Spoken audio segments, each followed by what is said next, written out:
Cariloop, and I will talk. I think that you filmed the video from the interview last week, so if you want to kind of see a little history of the company, John and I were just having an interesting conversation. Even in the last week, as a small company and entrepreneurial driven, we have signed our first big national contract with a national distributor. So things literally have changed in a week's time. So it's exciting. I'm going back into my hole to write lots of policies and procedures and training videos and go hire a bunch of people here in the next few weeks. So before I head off to New York to stand in the cold and watch Macy's Thanksgiving Day parades, that's been on my bucket list. So again, I don't like the cold and I don't like crowds, but you got to do some things sometimes that you don't want to do. But a lot of times we're faced with questions, and as a company, what we did is, as I said in the interview, we started out as a tech-only company, but what we found is in healthcare, and nobody in here has ever had to use healthcare, have you? Never. Yeah. It's complicated, right? I mean, I know, with your mom being a nurse, you've got at least somebody you can call, right? Right, at least. If she's available and not too busy. But a lot of times when it's your own family, it's still a little one-sided, right? It still has a bias to it. And of course with my family I have a strong bias, and so what also has happened in the last couple of weeks is that now I'm the employee that is dealing with this. My mother decided to get sick and has been in the hospital for the last week and a half. So not only am I out here talking about the challenges of healthcare, we've been kind of laughing about this. There's obviously a reason now that we, in the last week, we've signed this big deal, that I think as the Chief Service Officer, I needed to go experience this one more time, on the front line. I mean, I'm not done with experiencing this with my mother by any stretch of the imagination, or my father-in-law that's 83. But I think we have to do that because, again, it just reminds me again, how do you navigate healthcare efficiently and effectively? For those of you that are either owning your own business or an employee of a company, because if you're away from your job, does it affect your bottom line? Does it affect your company's bottom line? So what we want to do is we want to take that information, because Michael our CEO was just at Aging 2.0, an international conference last week. We didn't win. That's okay. We learned a lot that really it's about mobility, independence, and care. Those were the three major things that came out of Aging 2.0, and this was an international conference dealing with aging population. And I'm going to show you some statistics. So I've kind of changed this presentation up to really provide you with some statistics. And I spoke yesterday at the HR Southwest conference, the regional conference for HR professionals. And I had to tell them, okay, I'm going to tell you the same thing. I'm going to give you a lot of information. And it's going to be kind of heavy because it's a lot of data, but I think it helps people kind of get a picture of what's going on in our world today. And unfortunately, most of us in this room are considered an aging workforce. Got a couple that aren't. But if you're 45 to 54, or actually even to 60, you're actually in the prime right now of your career, but you're also in the prime of taking care of someone else. So we're going to go through this. That's kind of my introduction as far as moving through the healthcare maze. So I always like to use this definition because it makes me laugh out loud. The American Geriatric Society talks about what a coordination or transition of care is. It's supposed to be coordination. It's supposed to be communication. You've all dealt with healthcare. Is it ever coordination or communication, right? Did the doctor tell your wife, hey, here's maybe some options for you, right? That's what it's supposed to be. And this definition was actually written in the 1980s. But we still haven't gotten there yet. So again, that's where we have to step up and really sometimes be our own advocates or our family's advocates, and we have to be there to speak for them. And again, if you're not doing that, it's either affecting your business or it's affecting you as an individual or it's affecting the company that you're working for. So I did want to talk just a little bit about what Cariloop offers. So we offer you a dedicated healthcare coach. They're a licensed or certified healthcare professionals. And I don't want to I'm a therapist by trade. I'm a speech pathologist, so I deal with the brain and language and all kinds of neuro and all kinds of weird things that go on, from Parkinson's to dementia. I just find them fascinating. I was just watching a documentary on the brain healing itself, and I was like, yeah, neuroplasticity, all right, Because when I was in graduate school, they told us at 14, you hit that plateau, and it was downhill from there. Well, we've learned a lot, even in just the last, thank God, that we actually have learned that we can really heal our brain, right? I've always said God's allowed us to, replace our lungs and our kidneys and our hearts, and He gave us the brain so He could stay in control. So, and a lot of times, as we get older, what's the thing that becomes broken first? It's not the hip. It's not the, now it could be the hip, but generally the hip comes because something has been broken in the brain, right? So, so we provide the family, or the loved one with a dedicated healthcare person to say, I don't even know where to begin. Mom's having some memory issues. I'm getting phone calls at work. What do I need to do? And then we have this great online portal and tool that really brings everybody together. And it's a constant communication, not just with the family all in one place, because, families, and I think you're recording this, so I have to always say this about my sister. We have different names, and I used this yesterday in HR Southwest, and I'll say it again, is that, there are some family members that sit on the bench, right? It should be a team approach, and she'll come in when I need her to, and there are days she doesn't, and so, how do you manage those challenges, those family dynamics? Well, if somebody's unrelated to that dynamic, it makes it a lot easier, right? For the bench warmer to listen to the firstborn or the one that's always in charge to listen to. So we provide you with that person. And then we can also tell you if that bench warmer's just not doing what they want to do, think of a way to deal with it. My way to deal with it is imagine we were kids and I would hold her down and beat the crap out of her.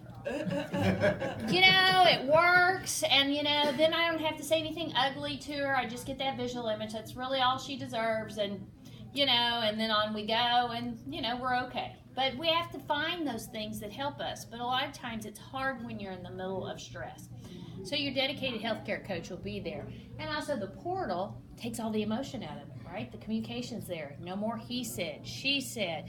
You can send your coach a message, and everybody that the case, we call it a case, that has actually been shared with gets it at the same time.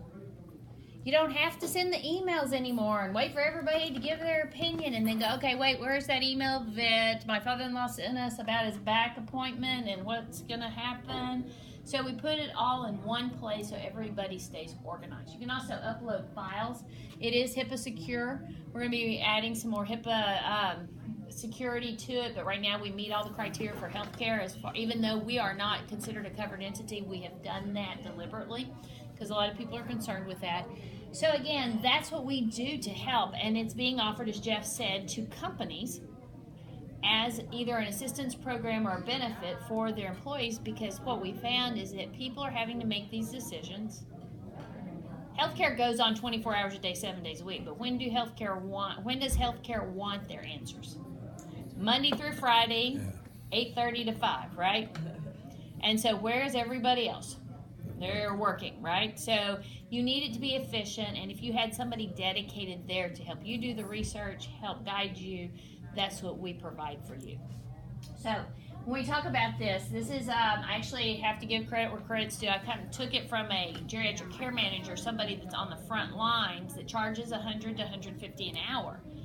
To go to doctor's appointments. We don't do that. But if there are people that need that, we'll help you find it. How many of you can afford somebody at $150 an hour to go to your mother's doctor's appointment? Yeah, that's kind of steep, right? Sometimes, so we still have to figure out a way to do it. But if that person can't afford it or they really do need it, then we'll help them find it. But I took this, Cheryl and I did a talk once, and she kind of had it half of this done, and then I took it and said, no, let's really look at healthcare. And what do you see? Everything's kind of interconnected to each other. So here's where my analogy comes from doing the ropes course and standing up high. Everything's connected. You need to be connected from a safety perspective to something. And so why try to tether yourself to something that's going to pull you down? Why not tether yourself to someone or something like Cariloop to help guide you through this crazy maze? Because if I didn't have that tether and I hadn't had Jeff on the ground encouraging me, there's no way. It took me a lot longer. And what he didn't tell you is I didn't tell anybody that I had this innate fear of heights. So I was like, and that's what we have to do sometimes in healthcare, right? With our loved ones. We have to just jump in immediately.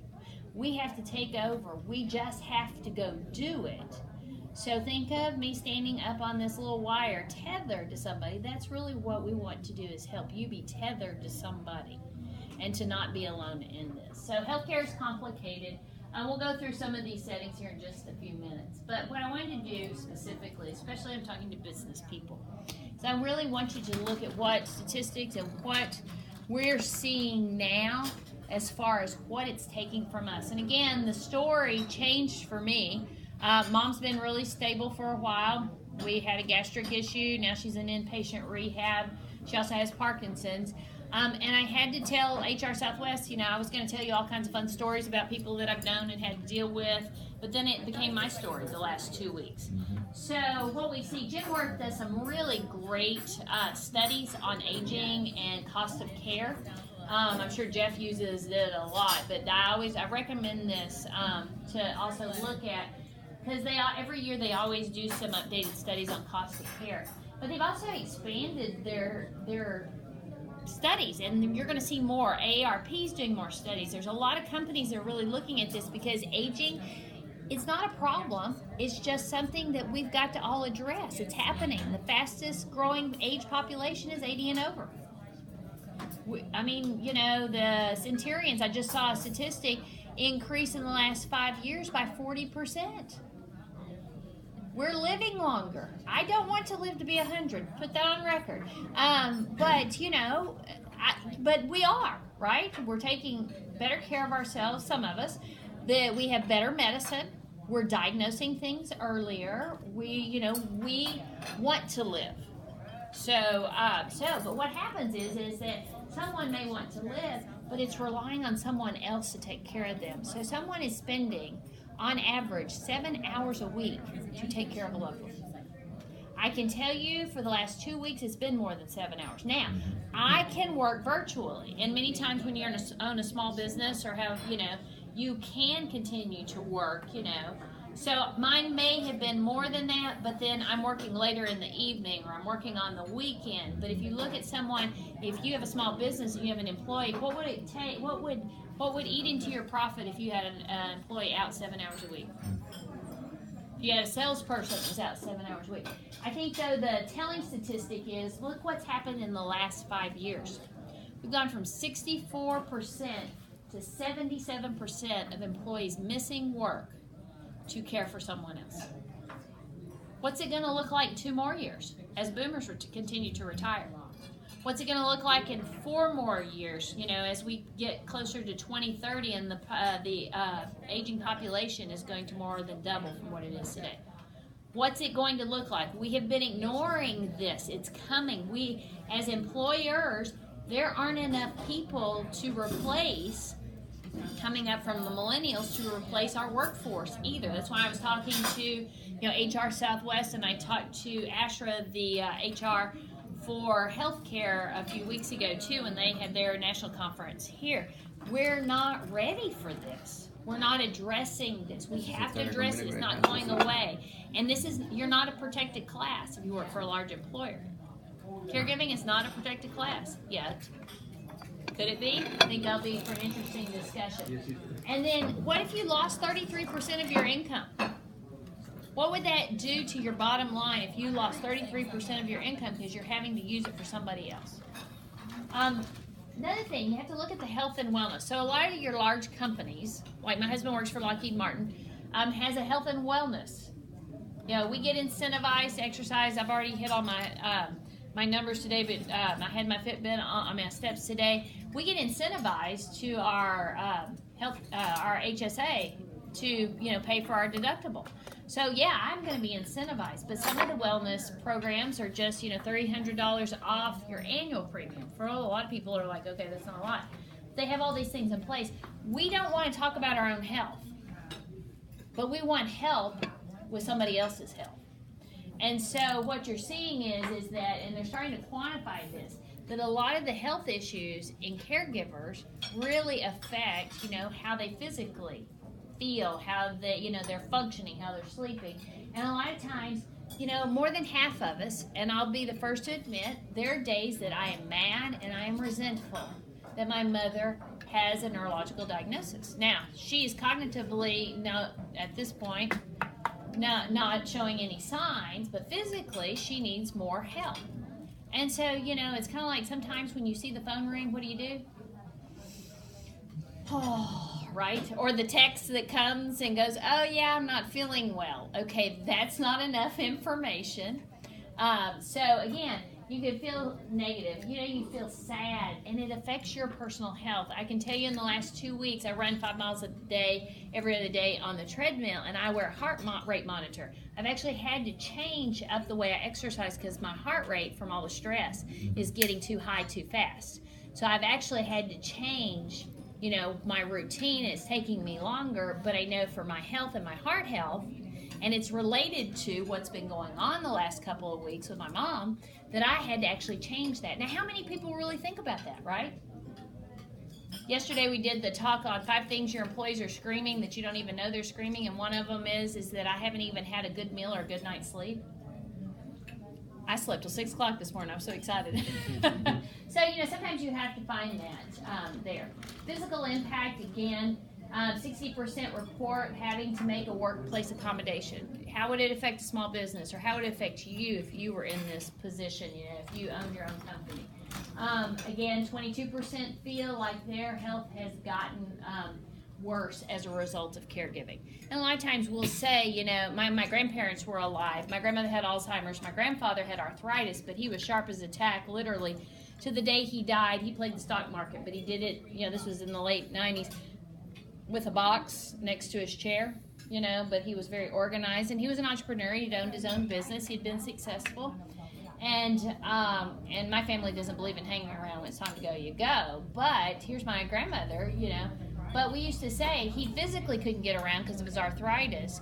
She couldn't remember anything, so together they made one good whole person. That was kind of scary when they were 500 miles away, and the closest child still lived over 200 miles away. And a 3-story house in Dodge City, Kansas. So, so you have those worries again. So they can affect your own. Nobody has ever felt like this, have they? Where everybody thinks, you're putting on the good front and everything looks great. Oh, how you doing? Great. Fine. Even when you go to the doctor and the doctor says, how you doing? What do you say? Fine. And you're there for why then? Or you take your loved one and they go, how you been doing? Fine. And you look at them and go, you're a liar too. My favorite line is from House, all patients lie. So just know that. Your family will say that they're fine and they're not, just like we do too. So a lot of times we feel like, we're drowning and we just haven't had a chance to catch up with ourselves. The employed caregiver, this is a staggering statistic. Almost 24 million people that are working today in the United States are doing some kind of caregiving. 24 million. 60% of family caregivers are employed. So our workforce, that's most of, over 50% of us are working. The interesting statistic here, on the 73% of millennial caregivers are employed, it's actually that is one of the fastest growing age. I think Brian and I talked a little bit about it too. You need to look at is if you're bringing on millennials. Millennials, 18 to 34 now, are becoming some of the fastest growing population of caregiving. So they're also becoming as distracted as those of us. We don't think about that, right? Well, what happened? We waited later in life to have children. Boomers waited later. So our children, are now going to have to assume, more responsibilities earlier in life. So if you look at the general population, you can see studies that say 60 to 40% or 50-50, but really we're right along the lines of 50-50, men being caregivers versus women. Historically, who was a caregiver? It was the women, right? My grandmother, she took care of everybody, right? Not anymore. My husband and I have divided and conquered. If we hear from his dad, who's in great shape at 83, almost 84, if he starts talking about having back surgery in Midland, which is going to happen over my dead body, then, it's like, your turn, and I'm the secondary. If it's my mom, it's my turn unless I need him to step in and help out. So again, we're starting to split these roles, which is, the way we really want it to be and need it to be because of the population. So a total pocket caregiving expense, and this can be generally over, they say a long-term issue could last about 3 years. I'm up to 8 right now with my mother. And my dad had Parkinson's before that. So, but $10,000 out of someone's pocket, Jeff, I mean, think of your clients, did they set aside $10,000 to help a family member? Do you have $10,000 laying around to help pay for the cost of care for a loved one? So again, look at how much it's risen too since in the last 5 years. We've gone from 41% of us having to financially help our loved ones now to 62% of us. Jeff, I see, what did I hear? Baby boomers generally only have set aside about $50,000-$60,000 in savings for themselves for retirement. Right, and nothing for anyone else. Nothing for anyone else. So, this is these are, maybe you and I should do one on the cost of care. If I can just add for just a second, the cost of care, you see a 46% increase since 2010. Inflation's been sitting, almost nothing, and yet healthcare inflation has been going up well over 3% per year. Right. Sometimes 6%. Yeah, as much as 6%. Yeah. So again, looking at these, it kind of makes you, again, I was talking to a lot of HR people yesterday, and I was like, okay, hang tight. We're going to get to some other things. So those are statistics. So let's really I just want to quickly kind of run through just some medical transitions. I'm going to give you what people say. I give you the secrets, just so you kind of have an idea. You got hospital stays, and did you know there's multiple hospitals? There's acute care, like Baylor or Texas Health, but you got long-term acute care. So if you're really, really sick, you can go there. I've got a client right now in a hospital needing to go to long-term acute care, and then inpatient rehabilitation, like a Health South or they've got units or hospitals within a hospital at Presby Dallas and Medical City. Those are actually hospitals. That's where my mom is right now, working her tail off 3 hours a day. 3 hours a day, that's not a lot. But if you've been in the hospital and you've been sick, that's a lot of work. So I told them to give her hell and work her tail off. So, because she needs to do that. And again, insurance, Medicare will cover that. And a lot of times people think, I have to be in the hospital in order to do rehab, inpatient rehab. You actually don't. Even from an insurance and a Medicare perspective. If you've got a loved one that has had a decline and they meet the criteria, they could actually go to inpatient rehabilitation just from home. A lot of people don't even explore that. We wait till things get so bad. Don't wait till things get so bad. If we've got a decline, let's get in front of it and plan. I mean, that's what we're really talking about is planning for your business. You make these plans right for your business. You make these plans for yourself. Why are we not making plans for if things change with our loved ones? Because sometimes our loved ones don't want to talk to us about it, but we need to do that. We need to be having those conversations.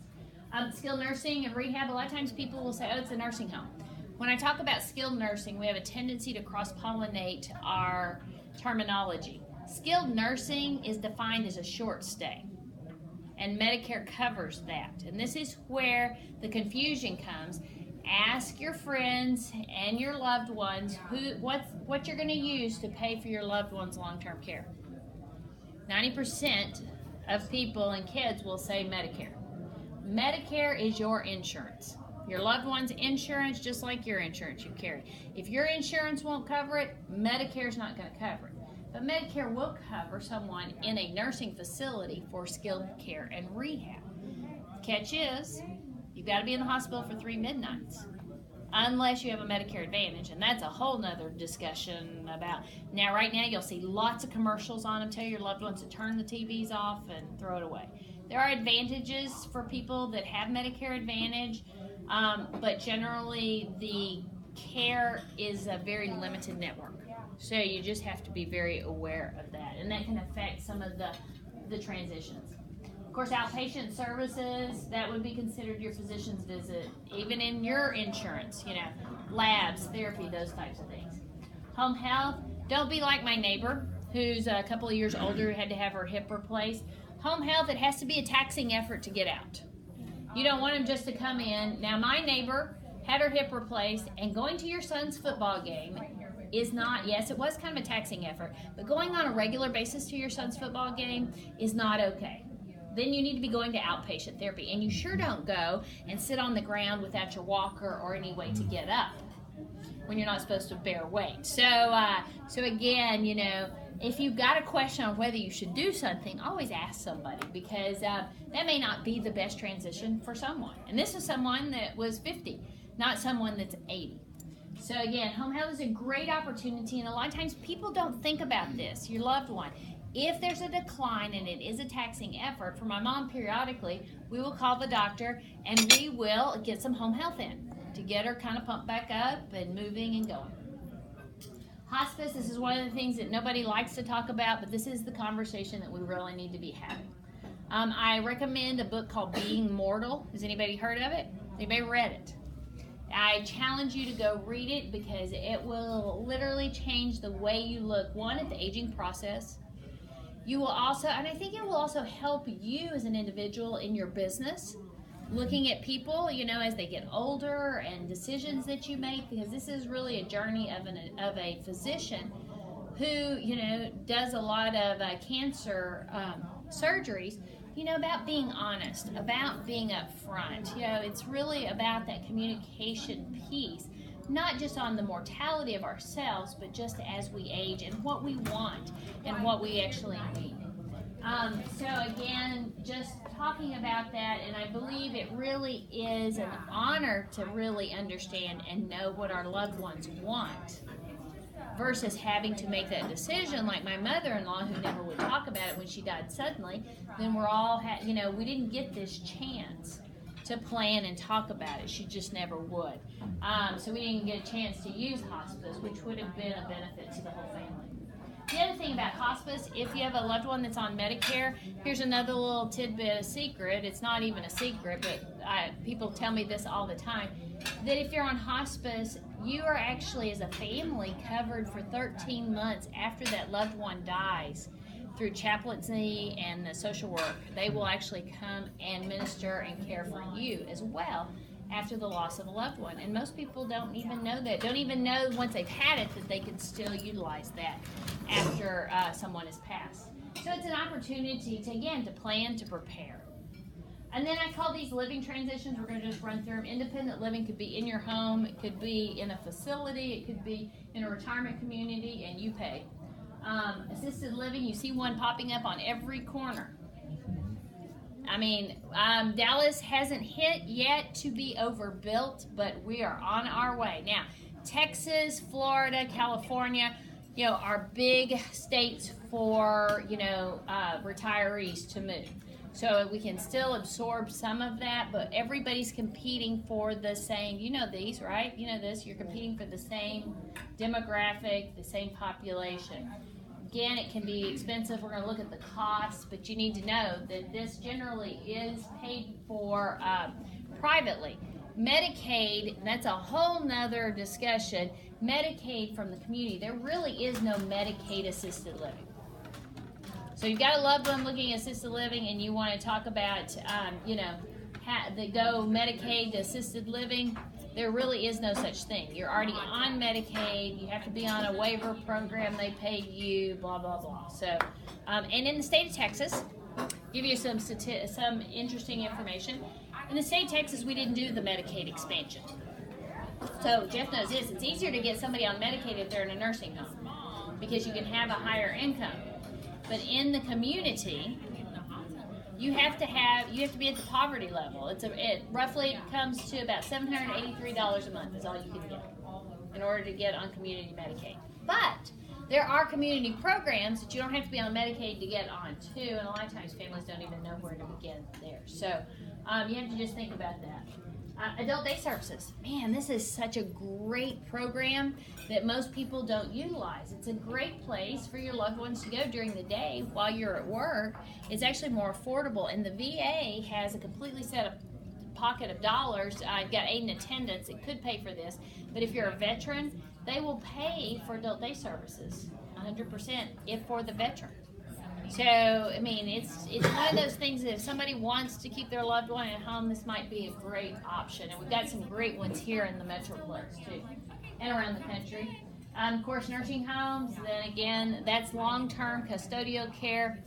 You know, if your insurance won't cover your day-to-day care, then Medicare won't cover your day-to-day care. But if you qualify for Medicaid, then it will cover the nursing facility. But a lot of times it's still going to be private pay. Non-medical home care, there's a lot of these out there. Provide private caregivers, sitter services, some Medicaid programs or some state programs will cover some of these. Again, it could run you anywhere from $19 to $25 an hour to have someone in your home to take care of you. So again, it comes back to that planning, that understanding and knowing. And you can use these caregivers in any setting. So you know, this is just one of the things that's available. So I always just when people are talking about things to consider, think of things, you know, if you're in your business and you're working and you've got a loved one, these might be some of the things to consider. You know, can you keep working, or do you need to pay attention, you know, to your loved one? You know, are they spending too much time alone? Are they calling you all the time, you know, with questions? I worked with Dr. Malcolm Stewart, who's a renowned neurologist, who at 75 has gone back to school full time to get his computer science degree. So don't ever tell me you can't. But his mother, he moved her, and his wife was a psychiatrist. So we got a neurologist and psychiatrist. They moved his mother in across the street with a full-time companion, could afford it, and she started calling him at work incessantly. She started becoming paranoid. She didn't have enough to do. He moved her into a nursing facility. She was a school teacher and a principal. He moved her into a nursing facility. She was still very cognitively tagged, but he was starting to worry she wasn't, because she was paranoid calling. She became the president of the resident council. She needed that stimulation. And here's the doctor who's trying to do, you know, he's an only child since 2 years old, trying to do the best for his mom, thinks staying at home because that's what she wanted was the best. And it turned out to be the worst, because then it started to stir. He couldn't see patients. You know, he couldn't, you know, he had to come home periodically because, you know, she was paranoid. So again, you know, that would have been something, even though he's a doctor, if he had somebody that wasn't related, like a Cariloop coach, it really would have made his life a little bit easier. Have you thought about, it was actually his wife, and she and I are a lot alike, that finally said, no, this can't happen anymore. She's also from Hungary, so she doesn't put up with much. So she's the one that said, you know, she really needs more. Safety issues, risk for falls. You're getting those calls and they're starting to fall. You know, what are you going to do? So those are things to consider. Again, I go back to tethering yourself. Why, even as a business owner, as a small business, as any kind of company or organization, you know, you have to look at that. And that's part of caring for someone, is also about making those pivots in your own life. Tethering yourself to people that know, so you don't have to. Even as long as my mom's been in the hospital, I call our care manager, who's a nurse, because my mom can afford the $125 an hour that we're paying, but she also needs special shots. I call Cheryl and give her an update and go, okay, I'm tired, I'm overloaded, did I miss anything? You know, even though I know what to ask, then, you know, did I miss anything? Did I, you know, need to ask anything else? So I've tethered myself to someone else. So real quick, cost of care: assisted living, $42,000 a year; nursing home, semi-private, $54,000. Be glad you live in Texas and on the East Coast or West Coast. And non-medical home care, that's on the low end, $43,000 a year, especially if you want 24-hour round-the-clock care, double that number. Nationwide, you can see Texas. Be glad again you live in Texas. It generally is a little bit cheaper in rural areas, but your choices are also going to be a lot more limited. And competition, yes, on each corner can pay off, because they'll offer you some deals when you move in. So always negotiate. And then I always say that the best resources, you know this as a business owner, you know, you'd ask about, you know, do we have someone that's been through some of the things that we've been through? And I said, yes. So the best resource, whether it's navigating healthcare, and you know this, whether it's, you know, running your own business, is to ask for help. And too many times, I'll be the first, I'm a red, I'm an ENTJ, I'm a firstborn, and I'm a Leo. So, man, I am really in trouble. It is hard to ask for help, right? but we have to ask for help. We have to tether ourselves to someone, and especially when it comes to healthcare. So, thank you very much. Any questions?